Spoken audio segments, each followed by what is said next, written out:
You and Your Young Child, a program of information and services available for you and your child from prenatal to age 5. You and Your Young Child has been brought to you in part by the Sternberg Museum of Natural History. Stop! Where are we going? The Sternberg!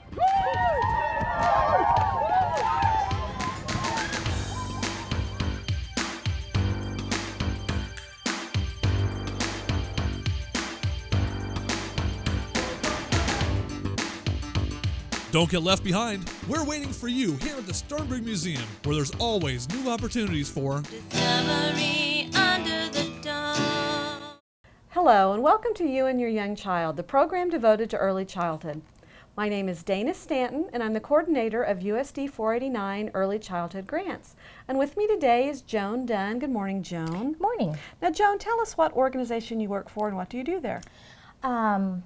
I work for the Early Childhood Connections program, and I am the 0 to 3 home-based coordinator. Well, now today we're going to talk about something that I think people take for granted, but the importance of play for children.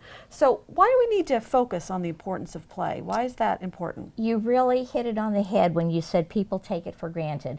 We live in such a fast-paced, high-technology world that children really don't get to spend time playing anymore. And we know that it's always a good reminder, we have parents, grandparents, child care providers, just to remember how important play is.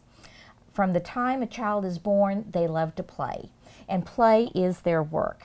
And what may appear messy, silly, repetitive to us really is their way of learning. So it's very important that adults in the child's life take the time to play with their kids, one-on-one, and that's the important part, having that actually playing with your child. Yeah. Yes. Now, I know, I would imagine that play also has some benefits, you know, developmental type things. So how do those two things work together? Oh, they just go hand in hand. Every time the child is playing, they are making new connections, learning about their world, problem solving, developing all those, the 4 basic domains, the personal, social, language, physical, and cognitive development. That's all taking place as a child plays. Now, you mentioned some of those developmental areas. So can you give me some examples of how that happens? Right. Well, I brought along one of my favorites. Okay. I made a batch of homemade Play-Doh. Uh-huh. And this is just wonderful stuff. Here, I'll hold this. Oh, you get to play too, Dana. All right, it's good. It's a Here. good show, and I get to play. You get to play too. Okay. Okay. So as we're playing with a simple object like Play-Doh, if we wanted to look at let's see the first one, social. Social. Okay, look at my tray here. Okay. How do you think social Ooh, play? this one. I like this one for social. You play. like the fork, so we could be learning, well, from the beginning, we may just do poking skills, but those are kind of prerequisites to feeding yourself. Most homes usually have only one rolling pin, so if I'm using the rolling pin and Dana wants to use the rolling pin, we're going to practice sharing and cooperation. Taking turns. Yes, very important to take turns, and so those are just some of the very basic social skills we can practice. Let's see, there's language. How would language get into a developmental skill? Well, With playing. language, talking. Talking? And I mean actually talking. You know, I'm the older generation, and I find it very distressing, people sitting and texting. Yeah, I'm making a text. You're making a text cell phone, message, so yes. But children learn language by the spoken word, talking to another person, not listening to the TV or radio or things like that. So just talking, you can give them new words, you can give them fun words. Ooh, this is really squishy. Squishy, You know, talk about colors. There's just all kinds of language development things. You know, just naming. We've got a scissors, we've got a knife. The language vocabulary development is really easy. And I would, of course, with Play-Doh or any kind of toys, fine motor skills, those sort of things are part of that, I would imagine. Definitely. With the motor skills, oh yes, that's a neat one. Cartoon. There we're really exercising that thumb and finger, which are what we need to hold our pencil. If you give Play-Doh to a very young child, the first thing they're going to do is just pick. Just pick, pick, pick. And they will have this whole pile of little pick pieces. There again, we're developing those pre-writing skills. As they get older, then you can teach them how to roll it into a ball. Here we actually have to use both hands together, so we're having the cooperative use of our hands. You know, rolling it out, making snakes is, that's a lot of fun. Yeah. So, you know, there's a lot of the fine motor skills going on with the Play-Doh.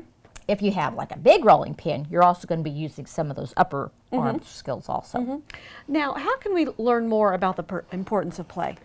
We are doing a You and Your Young Child program, and that will be Tuesday, September 29th.